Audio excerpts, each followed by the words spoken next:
The risk obviously is not so great for him in terms of winning Colorado in the general election, because that wasn't really destined to happen in any case. There hasn't been a Republican who won that state since 2004.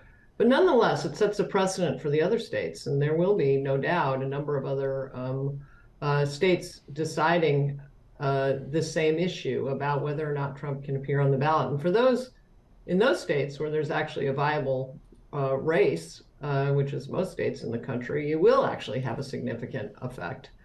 Because if other states are going to rule that Trump can't be on the ballot, and we have a situation where it's obviously a very closely divided electorate, it could be the difference whether he wins or loses. How do you see this situation faring out in the Supreme Court?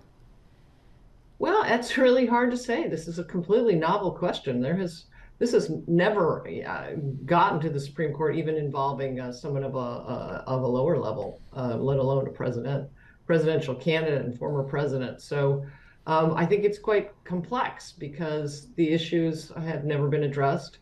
There have been some lengthy dueling law review articles trying to explain the meaning of the provision. It's the insurrectionist clause in the 14th Amendment, Section 3. The vast bulk of scholarly opinion is that President Trump is squarely within the sights of that provision. But there are those questions are open, and we can only think that the Supreme Court is going to have to approach them anew.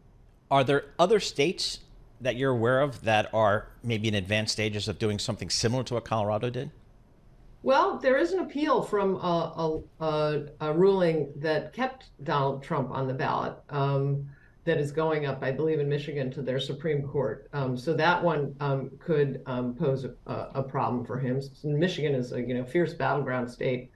So and I think that the advocates and the voters who've been bringing these cases are surely looking at every opportunity now to make to use the Colorado ruling as a precedent, because it was very thorough, it was very thoughtful. So it will be weighed very carefully by other state courts. Can we backtrack for a second? What does it actually mean that Trump is not on the ballot? Well, it will be an empty line, I suppose. I mean, they haven't printed the ballots. This is still for the primary in Colorado. And it will mean that the other Republican candidates will be listed and Donald Trump will not. This is only for the primary, or he can't appear in any election for public office? It will be any election. Right now, it's just the primary. And the court itself, the Colorado Supreme Court, has held its opinion until early January, because it's very possible the Supreme Court will decide whether to take an appeal and will rule very quickly. But after January 4, it will go forward. So Caroline, what is the kind of the real legal argument that if it gets to the Supreme Court, or maybe put just simply, what did the state of Colorado court find? That A, he was an insurrectionist, and B, the Constitution says insurrectionists can't be elected to office? I'm a little unclear as to the legal issue. Well, so there are two elements here, and it's basically that for someone who has taken an oath to the Constitution, they cannot be an officer of the United States. So that is, Donald Trump took an oath to the Constitution when he was president, and then under the factual analysis of the trial court, he engaged in insurrection, and that judge used the January 6th report and its extensive evidence of the ways in which former President Trump had been fanning the flames of the insurrection to find that he had engaged in insurrection. But that judge, on the legal question, which is Donald Trump, is the president one of those officers that is barred from being a candidate? And it seems pretty clear, I think, to most people that the president is an officer of the United States. But that's the legal question. All right, if we step out kind of and look at former President Donald Trump's legal issues en masse,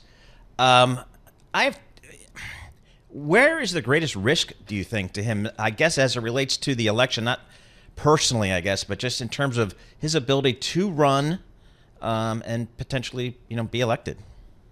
Well, I really think the actually biggest risks to him are the other cases. I mean, it's Certainly an important finding that he engaged in insurrection. Really just taking up what the January 6th Commission had already done.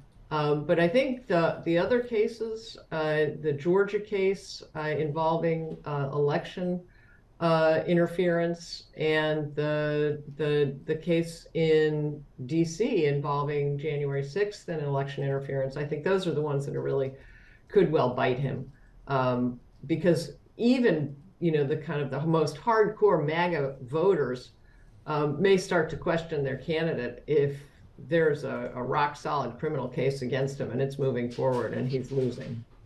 And just one final question here, Caroline. Does he get good representation? I mean, it just seems like I don't know any of the firms that he hires for these various things. They're not firms I've ever heard of. And do you think he gets quality representation?